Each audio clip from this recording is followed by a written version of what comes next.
আজি আমি শিকিম ক্ৰমিক সংখ্যাবোৰ যোগ কৰাৰ সহজ পদ্ধতি। ক্ৰমিক সংখ্যাবোৰ কেনেকৈ সহজতে আমি যোগ কৰিব পাৰিম। ইয়াত চোৱা, এইটো যদি তোমালোকে কেলকুলেটাৰ মাৰা বহুত সময় লাগি যাব। গতিকে সহজ নিয়ম হ'ল, ইয়াত 1ৰ পৰা 10লৈকে কেইটা সংখ্যা আছে? 10টা। গতিকে ইয়াত চোৱা, ইয়াৰ মাজৰ সংখ্যাটো কি আছে? মাজৰ সংখ্যাটো আছে 5। তো 5 আমি বহালোঁ। বহোৱাৰ পাছত ইয়াৰ পৰা গন্তি কৰিবা কিমান নম্বৰত আছে 5টো।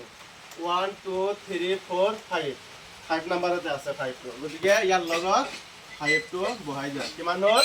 5। এতিয়া যদি তোমালোকে কেলকুলেটাৰ মাৰি চোৱা তেতিয়াহ'লে কিমান ওলাব? 55 ওলাব।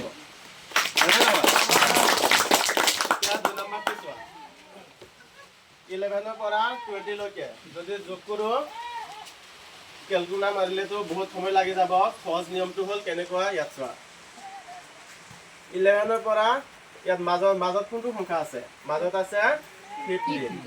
তো 15 আমি ডাইৰেক্ট বহাই দিওঁ 15।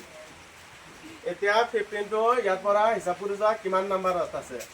1 2 3 4 5 5 নম্বৰতে আছে, হয় নে নহয়? আমি 5টো ডাইৰেক্ট বহাই দিম।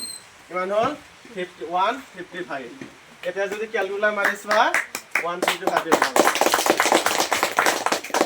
এতিয়া হ'ল 3 নম্বৰটো চোৱা, 1ৰ পৰা 1ৰ পৰা 100লৈকে ক্ৰমিক সংখ্যাবোৰ যোগ কৰিলে কিমান ওলাব? এক সহজ নিয়ম হ'ল, ইয়াত চোৱা, 1ৰ পৰা ইয়াত মাজত কোনটো সংখ্যা আছে? 1ৰ পৰা 100লৈকে মাজত আছে 50। তো 50টো আমি ডাইৰেক্ট বহাই লওঁ 50। তেতিয়া হিচাপ কৰা 1ৰ পৰা 50টো কিমান নম্বৰত আছে?